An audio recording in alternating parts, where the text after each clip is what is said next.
Assalamu alaikum rahmatullahi wa barakatuh. Welcome to Agahi. Around the world, over 43 million people suffer from some kind of mental disorder or mental illness. Despite the fact, thousands of people who are struggling at the moment or facing some kind of mental health difficulty face two kinds of unique challenges. One is the disability and the symptoms that they experience as a result of their illness. And the other challenge that they come across is the stereotypes, the stigma, and the prejudice that they are exposed to by the society they live in, sometimes their own family members, work colleagues, friends, making it even more difficult to seek professional help. In today's episode of Agahi, inshallah, we're going to discuss what mental health is like or how it is perceived in the South Asian communities across the world. Today in our show, we have a fantastic guest, Sister Farzana Karawalli, who is a social worker, a nurse, a therapeutic life coach, and is very active in the community helping people with mental health difficulties. Assalamu alaikum, Sister Farzana. Welcome to Agahi. Salam, and thank you so much for inviting me today. Absolute honor. So let's jump into the topic. First of all, Farzana, I want you to give a little bit of insight into the amazing work that you do as a therapeutic life coach. I first started out following after going through my degree and qualifying as a nurse and social worker. I did a lot of work within the community. I set up a service called Inspirational Minds, which helps with health, social and emotional needs. And I was ending up also coaching people privately, just because they didn't want to go through any other service for whatever reason. So I went and actually qualified as a therapeutic life coach. And for the work I do at work as well, I decided to study cognitive behavioral therapy and neuro-linguistic programming. So I'm able to put together the work in social work, nursing, and within life coaching all together under one umbrella, alhamdulillah. So I think it's really helpful to have the holistic view of people within life, particularly with the topic that we're discussing today, which is mental health, because physical health has an impact on mental health has an impact on physical health, and we always tend to forget the social circumstance and the surrounding, particularly today, if you think about with COVID, the impact it has on our physical health as well as mental health. So at the end of the day, I think it's about understanding ourselves in a holistic manner rather than just one. And so alhamdulillah, I'm very fortunate that I'm actually qualified in all areas to some extent. That's fantastic. That's fantastic. So Farzana, you offer a lot of support to the local community members. If you could give me some examples as to what kind of problems people present with, or what common problems are prevalent amongst our Asian communities when it comes to mental health. Wow.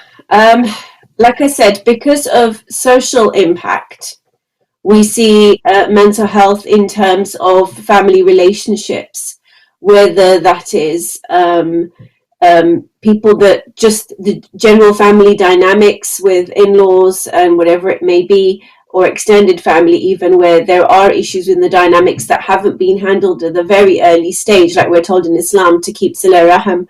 If that's not there, we can see that the relationship tends to deteriorate over time, causing a lot of grief and pain to individuals within that family. So there's issues in situations like that. There's issues in terms of the domestic violence that we're seeing. We're hearing a lot more about now, maybe because of the squeeze with COVID and everything. But obviously, it's been around for a long time. We just haven't noticed.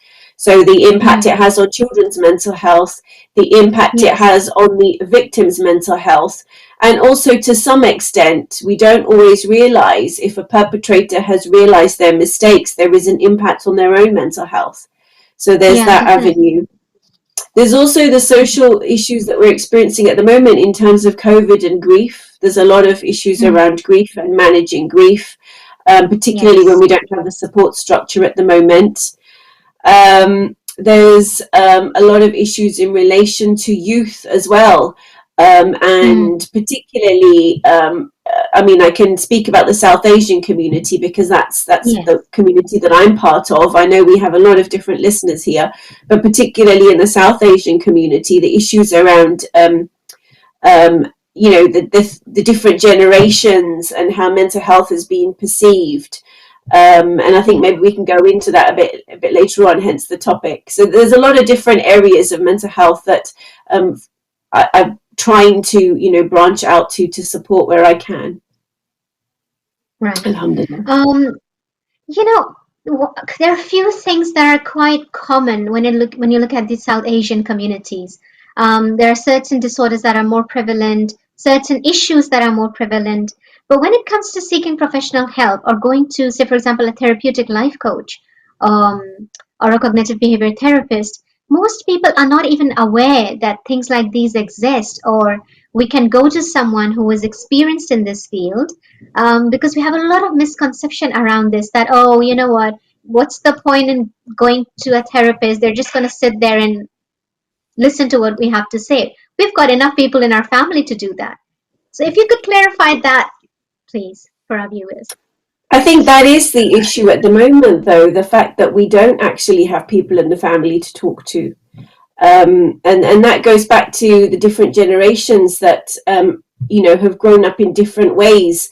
In terms of, you know, we've had my generation and the generation younger that have been brought up here, born and brought up in this country, and the way we live here, which is not like how the village lifestyle used to be back home, where you Yeah. had quite a few people around to support somebody. We're, Mm. to some extent, we're part of a community, and alhamdulillah, if we have that, you know, the blessings of a community nearby that we can access quite often, which at the moment we're more isolated because of COVID, Yeah. then it works out where you've got sports and things like that that keep the kids engaged and give them a chance to explore their emotions, and talk to people. But if we don't have that, we are quite isolated here in terms of family. Most of us are quite small nuclear families. We may have, you know, some extended family around, but not much, not enough, to support us in that sense. The Mm. generation before us were the immigrant generation, and if we look at what they had to go through, their mental health was left on the back burner.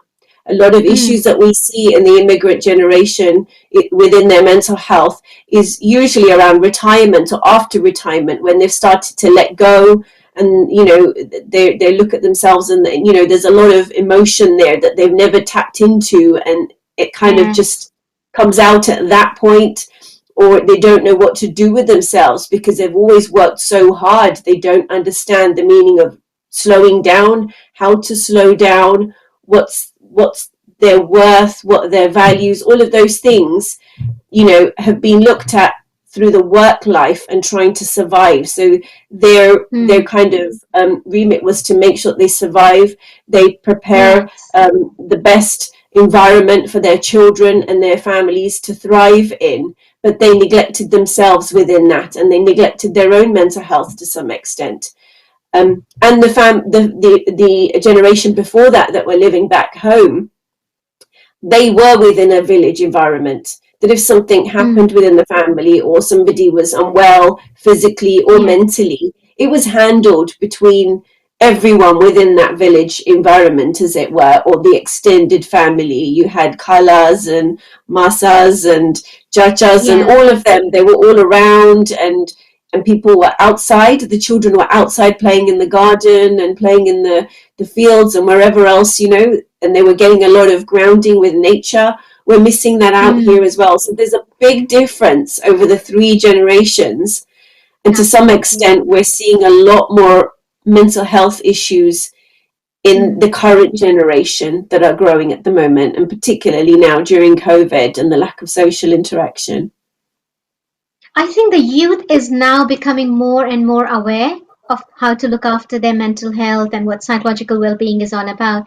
But we often see in the older generation, they never acknowledge that there could be mental health related issues, or if somebody was, going through depression or anxieties, they would just tell them to kind of snap out of it, or you have so many reasons to be grateful. or why are you feeling upset or sad? Why is it that in the older generation, acknowledging emotions or understanding emotions, or why a certain person is feeling like this in this moment, was not kind of given a lot of attention to? So I'm trying to think of an example. If you have been given a task to do, a big project that you're doing, for example, either for your business or for any personal thing, or you're doing a course, you will push yourself and push yourself within that time frame. It could be months, Mm, it could be weeks. And you tend not to fall ill in that time. You kind of keep yourself going. You take your vitamin C and your tablets and your vitamins, and you just keep pushing yourself and motivating yourself because you have an aim, you have a plan, you have your values, and you know what you want to achieve. yeah. And if you stop, or when you stop, for example, at the end of the course, you will find that you become very unwell. Or if Mm, you've finished your business plan and you've tried to push yourself to the extent of getting the project up to whatever level you wanted, and you stop, you will become physically unwell. You'd have a period yeah. when you're resting that you actually will feel unwell. And that's the kind of life that I feel that our parents have lived. They've had to achieve something. They've had to do Mm, something for the sake of the family, for the sake of yeah. moving into a new country. And so they pushed and pushed and pushed and never had the chance to stop. And because they never stopped, they never felt, if that makes sense. And if they did, Yeah. they would quickly remotivate themselves to keep going. I don't know if that Mm, kind of helps in understanding, you know, the best that we can understand what our parents have gone through to get us to where we are. And they had their values. They knew what they wanted to achieve. They had a life plan. I think the mm, fact that we in our generation are quite spoilt for choice in some ways, we have a lot to choose from, we don't understand where we want to go.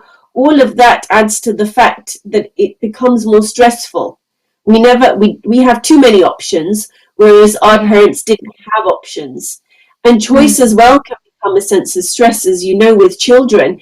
If you give them too much choice, it becomes very yeah. confusing and overwhelming for them as children. You need to give them Mm, structure, and you need to tell them at times, these are the two choices you have. So if you can see the difference, I'm just trying to paint a picture, the two different kind of lifestyles that we're living here, you know, and the fact that yeah. we don't have that family orientation to the level that our parents did. And that Mm. also doesn't give us that level of grounding and security, if that makes sense. Yeah, definitely. Now, you made a valid point that the older generation, especially the immigrant generation, they were so focused on providing for their children and providing for their families, and they had like goals related to other people that they often neglected when it came to self-care or looking after their mental health. And you can see there's a lot of trauma that is left unhealed. There are so many things, even bereavement when you're living thousands of miles away from your parents and grandparents, and god forbid somebody passes away and you're unable to attend their funeral. You can see that they are carrying that baggage with them because it never healed. They never took the time out to heal it, and now that Yeah. kind of uh, generational trauma is being passed on from one generation to another. It is, and I think the worst thing is guilt. If we can get a grip Mm, on the guilt that we feel about things, and we learn to yeah. understand that guilt is only a way to pull us back into that situation, as it were. Guilt drags us back into a situation because we feel that there's something missing and we haven't dealt with it. So if we feel guilt, we need to go back to that situation. We need to reflect on that situation. We need to understand why we're feeling that guilt and then try and Mm, move on, if that makes sense. But a lot of the time we feel the guilt, and we kind of cause pain to ourselves, and then we can't handle that pain and we move out. And it's that mm, not being able to sit with our pain and understand why we're feeling it. If we don't do that, yeah. that's when we have an issue that will just keep reoccurring. And I always give I always explain it in terms of, if it's a child that wants a chocolate bar, if you tell that child no, the child comes back. If you explain to the child why and when you're going to deal with it and how you're going to give it to them, they may go away. But if you don't, they'll just keep coming back. and each time they come back, they're more powerful. By the sixth time, you'll find your child is crawling up you, trying to get hold of that chocolate bar. Yeah, because they would understand just saying no to them. It's not going to make sense to them. Why? The why Another is thing very that important. I agree. Another thing, Farzana, I wanted to ask you is that, the type of language that we use around mental health. And this is something that exists in all kinds of cultures across, ethnicities. And in our communities, we have specific kind of language that we tend to use. If we see someone in the community, in the local mosque, who is behaving in a different manner or speaking in a different manner, we kind of rush into labelizing that person, call them crazy or majnoon or pagal, stuff like that. But what are the consequences of using this kind of language on the person? I mean, the impact of this kind of terminology on the person who's actually on the receiving end. So anything negative, we used to get told as children, and even as parents, that not to say you're shaitan, because there's obviously a connotation to that, and we can't, it's negative. I think Yeah. the issue is that we don't know the state of that person's mind. We don't know the state of anyone's mind, and so we have to be really careful what we say. And we also Yeah. don't have the right to label somebody, because at the end of the day, we don't know what experiences they've gone through. We don't know what's happened within their life for them to behave Yeah. in a certain way. It could be easily dissected by a simple conversation. And the Yes. problem is we've lost the art of conversation. If we understand and ask again the why, then we'd get Mm. our answer, and there would be no reason to label somebody. But we are making a perception, and then we put it on them. And again, this is how stigma starts in our communities, when we have a perception and we label somebody with lack of information, but we feel we're informed because we live within um, a community or a society where we feel that that's enough information, you know. And the more Mm. information we get, the more we have those aha moments. Actually, maybe I was wrong, which is why we're Yeah. told to seek knowledge. Yeah. And also to make 70 excuses for your fellow brother in faith before jumping into conclusion. Yeah. That's another thing. SubhanAllah, one of the beautiful things about our faith is that the more we are told not to judge people, not to discriminate. Discrimination is such a, it's something which is highly looked down upon, something which is highly forbidden in our faith. Arrogance and, all of these things. But still, you see that people who are maybe in a better position when it comes to their health, whether it's physical or mental, they often look down upon people who are struggling, who are experiencing a mental health difficulty. And then you have two kinds of stigmas. There's this stigma which the society has, and then there's self stigma. I've seen so many people, they choose not to go to a therapist, they choose not to go to a psychologist because there's, like you mentioned, there's guilt, there's fear, and then there's log kya kahenge, what is my family gonna think, what is the community gonna think, if somebody finds out I'm going to a therapist, nobody's gonna talk to me. Sometimes, these things, they really create obstacles in the path to recovery. What are your thoughts on this, Farzana? I think first we need to understand where all this has come from in terms of stigma. What is stigma? So stigma, the actual word, comes from ancient Greece, where the word means to mark. And so if somebody was stigmatized, or a castaway, somebody that was put away, which people with mental health issues used to be put away in the past, they were actually physically labeled on themselves. It was a mark put on their body.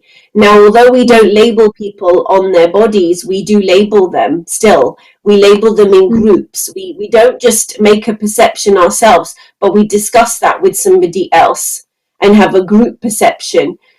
Now, if groups get together, they form a community, or families get together, they form a community, community forms society. And if everyone Yeah. has made their perception and worked together with that perception, that forms Mm. a norm in society. There's a way of thinking that's been formed within a Yeah. community or a society. Now, anyone that doesn't fit into that way of thinking is Hmm. stigmatized, or they don't behave in that way of behaving that's been Right. decided by a group of people within a community that's become a norm. Yeah, Hmm. they are stigmatized. And the people, individuals that know that they don't fit in that community because of whatever Yeah. their issues are, they Hmm. self-stigmatize, exactly what you just said. So if we're in a community like that, I think understanding how stigma has developed will help us to work and fight against stigma in that sense.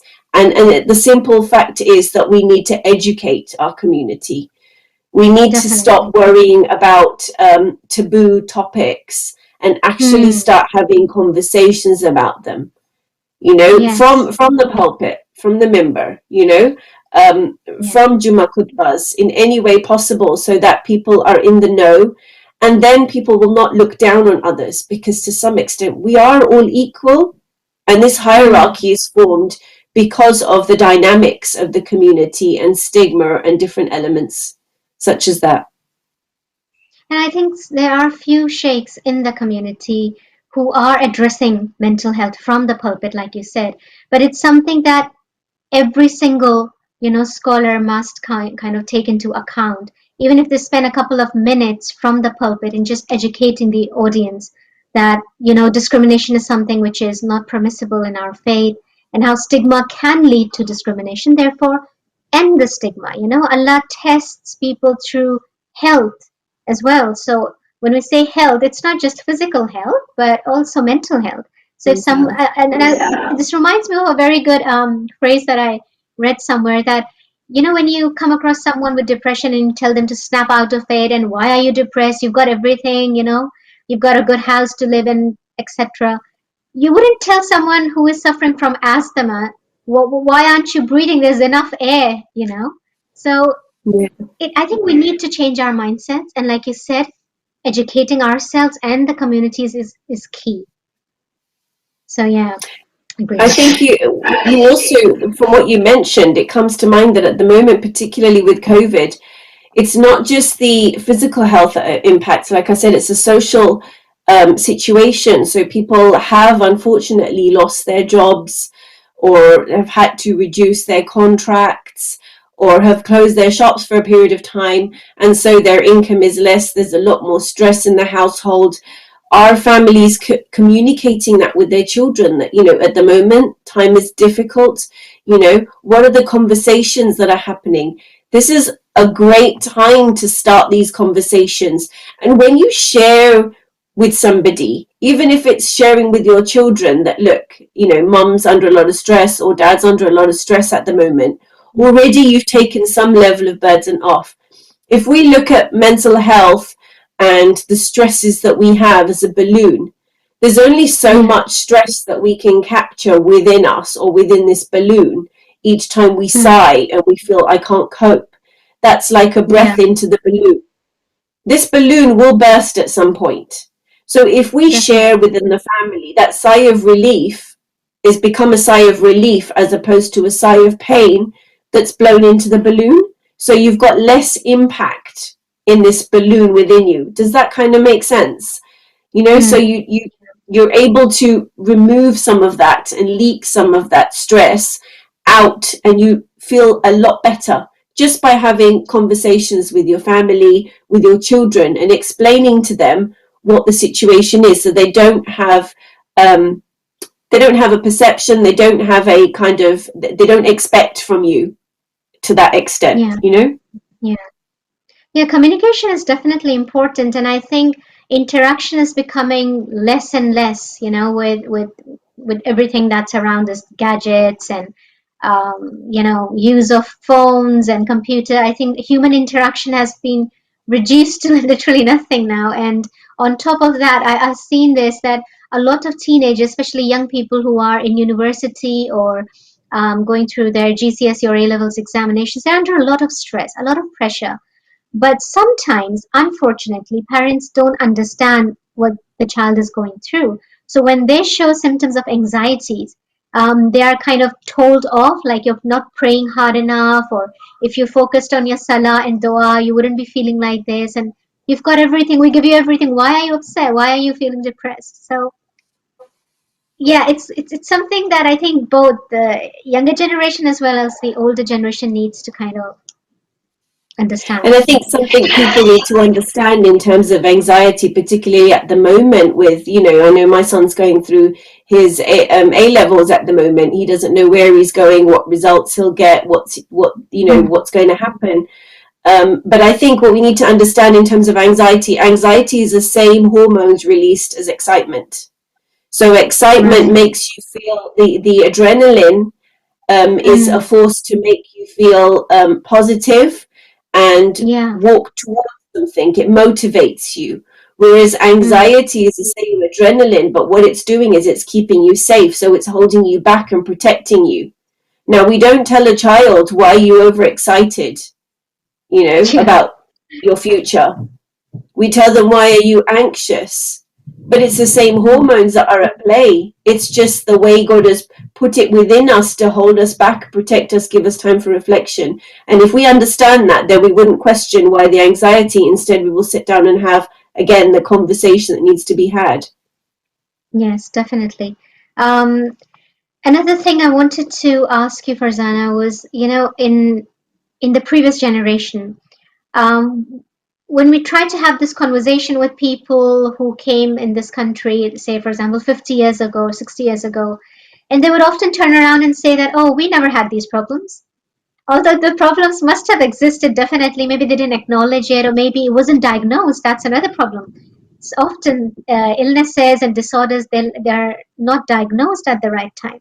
So people are kind of in a state of denial that, oh, we never had this. We were never depressed. We never had anxiety. So saying no to something just because they are unable to understand that doesn't help. And then when things are left untreated, then they pass on the same things to the next generation. And you can see that there are lots of people, they had a certain kind of illness or trait. You can see where it's coming from. Yeah, definitely. Yeah, So, for definitely. So, example, if you, it's an echo, sorry.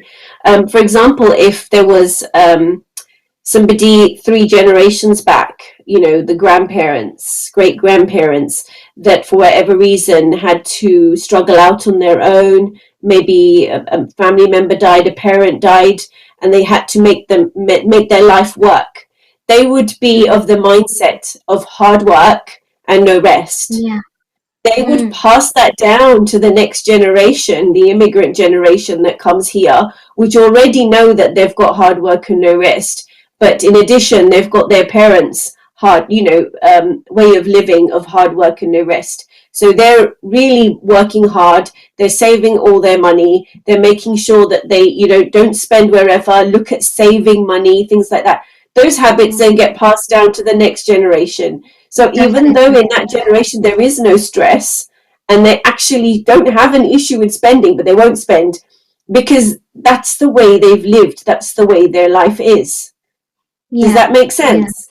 Oh, And yes, so yes. when they look at their children thinking, well, why are you spending so much money? Why are you not thinking about your future? Why are you not, but Yeah. because they're in a different lifestyle and they've picked up what they've needed to survive within Mm, this, and it's all about survival within your environment, and that's key, isn't it? yes. you know but we Yeah. still pick up the survival mechanisms of the previous generation, and this is sometimes where the mental health starts to kind of develop, because you're confused and not understanding, who am I in the time that I'm Mm. living in? And I think that's the key question. Who am I now? What do I need to achieve, for myself and for my family? And if we all have that check in, it would be a lot easier for us in terms of our mental health. Any strategies that we can change, I mean, take to change the public stigma? I mean, I know one of the key ways is for our ulemas to participate and mention these things from the member and make our maybe centers and mosques and Hussainias more accessible for people with disabilities. Um, I've seen this in the mosque that if a mother, she has a child who's autistic, for example, or has ADHD, and she often feels isolated because she feels left out and she has no support system, and people kind of they give the looks, during the lecture that why is your child being naughty, although it's not the child's fault, it's not the mother's fault, but that's how we kind of look at people who have this problem. So I've taken time out during the pandemic to look at the way that we're communicating now with people and passing information out, which alhamdulillah has been amazing with the amount of Zoom sessions and online TV shows and things like that. And I've also tried to look at the way we were delivering before. Now, one thing in Mm, terms of when you spoke, you just mentioned about people with learning disabilities. I know just mm, recently I did a show with with a Birmingham Jamaat, and Alhamdulillah, it was very well received because of the information that we were able to give and the experience, so that the family members of people with learning disabilities felt reassured that people within the community are there is education going out, which was not happening before. But something that yeah. really helped me, particularly that being somebody that works with learning disabilities on a regular basis, was my child came home from madrasa one day and she was telling me Mm, about all the different disabilities, and I felt so proud at that moment that it's coming from the younger generation as opposed to yeah. us feeding down. Mm, Our younger generation, if they're taught within madrasas, they can change the mindset of the parents if there's communication definitely. going on within the home. And Yeah. as adults, the kind of the different channels of information that we can send out to at the moment is amazing. But I still Mm, think the key places where information is can be shared, where everyone has access to, is through kind of newsletters from the Jamaat, is through yeah. Friday khutbahs, for example. These things people Mm, definitely tune into. Like today's yeah. TV show, Alhamdulillah, will reach many, but not everybody Actually, will tune in, you yeah. see. So we need to find avenues where people are going to tune in, even if it's Yeah. just a 5 minute thing that's said, Definitely. but 5 minute that's said in such a way that it's a takeaway message. Mm. And I think the younger generation is in a much better place than, say, for example, our generation or the generation before us, because we didn't have an outlet, or the generation before us, they didn't have an outlet. Can you imagine having a khutbah or a lecture or a seminar on mental health 30 years ago? No, we never had that. Our parents' generation, they never had this kind of exposure or awareness that this generation is having now. And Alhamdulillah, thanks to our mosques and centers who are now actively participating in things like these, organizing workshops, webinars. And then we have people like you in the community who are there to educate people and spread awareness. And that just makes me, I want to remind the viewers that if you have any questions that you would like to ask Farzana, or if you want to share any comments, feedback, or your own life stories or experiences, please call in our studio, or you can leave your comments on our Facebook and YouTube page. So, Farzana, sometimes, people might think of, okay, there is a problem and I acknowledge it and I want to seek help. But then they want to hide this from their family members because the family may not agree with them, or they wouldn't allow the person, the child, for example, to go and seek professional help. What advice would you give to the parents who may be watching right now? For the parents, not the children. So the children are possibly seeking help. Yes. Yeah, the younger generation, maybe they want to seek help. They do acknowledge that there is a problem and their anxieties or any other difficulty is actually affecting their daily functioning. But then the parents are in a state of denial and they're not allowing their teenager or child to seek help. I think to some extent, if with it in the UK, as we can see, particularly more so now because of COVID, but even before, within the schools as well, there's a lot of kind of pastoral care where issues around mental health are picked up by the school quite early on, and the school will have conversations with the family. So I think we all need to be receptive and start learning the signs of what is healthy anxiety, because anxiety is healthy as well. It's a way of keeping us safe. What is healthy anxiety, and what is not healthy? What is healthy in the way that a child is displaying certain behaviors, and what is unhealthy? Again, it goes back to the question that we raised at the beginning, is the word why. We have to understand why our child is saying what they're saying, and not just dismiss. At least listen to the why before we make a decision or have an interpretation of what's going on. And I think that's key, really, to be honest. And where families are struggling as a whole, say, for example, it's not just one person who's being affected, either it's COVID or bereavement or any other traumatic life experience. There are services that support the whole families. They encourage the parents to seek help as well as the children.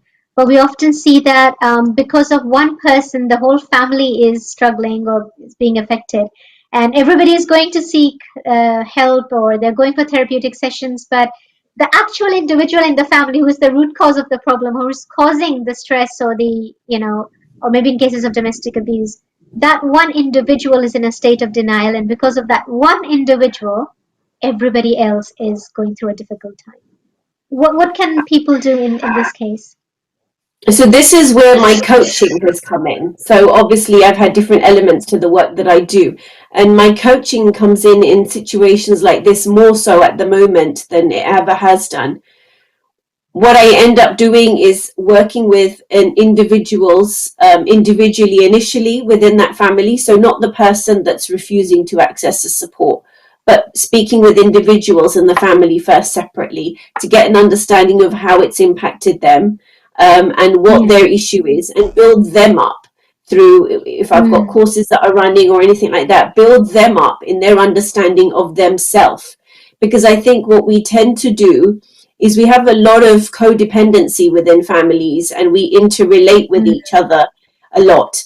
And so the yeah. negativity feeds straight back into us. But what we need to do is, yes, we do need to have some level of codependency, but we also need to have an understanding of who we are and what our identity is. And that is something, like I said before, is very much missing within the younger generation, because they don't have a goal set out from kind of day one of you've got to survive. There's a lot more choice. So once I've worked individually with people, then the family, not including that one person, will then come together and look at a way forward so that they can Mm, work together and send the same message out. And it reduces conflict within the family. And hopefully, by looking at the change within the family dynamic, that one individual that's refusing to engage will still learn and form some form of change through this new environment which the family have created together, if that makes sense. So you offer therapeutic life coaching, Farzana. How is therapeutic life coaching different from, say, for example, executive life coaching or relationship life coaching? I think the difference is the background that I have from nursing, in Mm, particular, where I've done a lot of work around mental health.